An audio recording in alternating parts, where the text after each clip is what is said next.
Tulip সিদ্দিকীর কেসটা কি এমনই কোনো কেস যেটা ব্রিটেনের ভঙ্গুর রাজনীতিকে আরও ভঙ্গুর করে তুলবে? আমার মনে হয় এটা বোধহয় আমরা একটু অন্যভাবে দেখতে পারি। আমি নিজে ব্রিটেনে প্রায় 3 বছরের বেশি সময় লন্ডনে কাটিয়েছি। আমি যদি লন্ডনে কোনো অপরাধ করে থাকি এবং আমি চলে আসলাম তারপরে, কিংবা পালিয়েই হোক আর যেভাবে হোক বাংলাদেশে চলে আসলাম, লন্ডনে যদি একটা মামলা হয় আমার বিরুদ্ধে, তো সেখানে সেই মামলাটা মোকাবেলা করার জন্য কি লন্ডনের কোর্ট, লন্ডনের অ্যান্টি কারাপশন কমিশন, লন্ডনের পুলিশ সবাই কি তাদের দেশ রেখে বাংলাদেশে চলে আসবে বিচার করতে?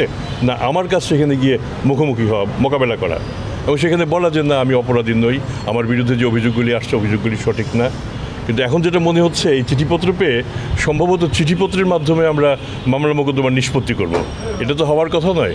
কোর্টে যখন মামলা হয় আমাদের কাজ হচ্ছে সেই কোর্টে মোকাবেলা করে যে অভিযোগ থাকে সেই অভিযোগগুলি আমরা এখনই বলবো না যে প্রমাণিত, অভিযোগগুলি কোর্টে সেটা প্রমাণিত হবে। তো সেক্ষেত্রে অভিযুক্ত যিনি, তার দায়িত্ব হচ্ছে এসে হাজির হয়ে সেটার মোকাবেলা করা। টিউলিপ সিদ্দিকীর ক্ষেত্রেও তাই আমরা একাধিকবার বলেছি যে এটা কোনো রাজনৈতিক মামলা নয়, এটা কোনো উদ্দেশ্য প্রণোদিত মামলা নয়, এটা কাউকে ছোট করার জন্য মামলা নয়। আমাদের অনেক আসামির মতো টিউলিপ সিদ্দিকীও আমাদের একজন অভিযুক্ত একজন। আমাদের এর চেয়ে অনেক বড় বড় মামলা, সেটা খুব খুব খুব বড় মামলা, এটা মনে করার কোনো কারণ নেই।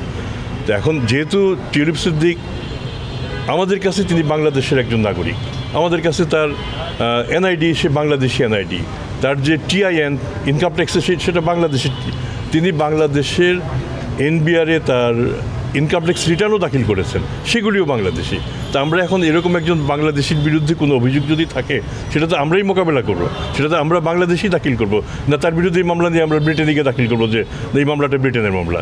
তো কাজে বাংলাদেশের মামলা আমরা করেছি এবং আমরা বিশ্বাস করি, যেহেতু আমরা টিউলিপ সিদ্দিক নিশ্চয়ই আইনের প্রতি খুব শ্রদ্ধাশীল হয়ে তিনি বাংলাদেশের যে চলমান আইন, আমাদের দেশের যে আইন, সেই আইন মোতাবেক তিনি সেটার মোকাবেলা করবেন, এটাই আমাদের প্রত্যাশা, খুব সহজ প্রত্যাশা।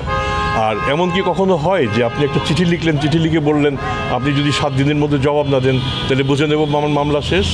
এভাবে চিন্তা করুন। আসুন, আমাদের দেশের একজন খুন করে পালিয়ে গিয়ে তারপর একটা চিঠি দিল আদালতকে, যদি 7 দিনের মধ্যে বা 10 দিনের মধ্যে আমার জবাব না দেন তাহলে আমি ধরে নেব যে আমি মামলা থেকে অব্যাহতি পেয়েছি। এটা কি হতে পারে কখনো?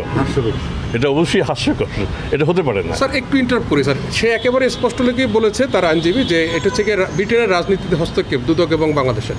আচ্ছা, আমারও প্রশ্ন সেটাই যে ব্রিটেনের রাজনীতি কি এতই ভঙ্গুর যে ব্রিটেনের একজন, যদি আমি তাকে ব্রিটেনের নাগরিকও ধরে নেই, ব্রিটেনের নাগরিকের বিরুদ্ধে একটা মামলা হলো আর তাতেই ব্রিটেনের সরকার, ব্রিটেনের রাজনীতি সব ধসে পড়বে?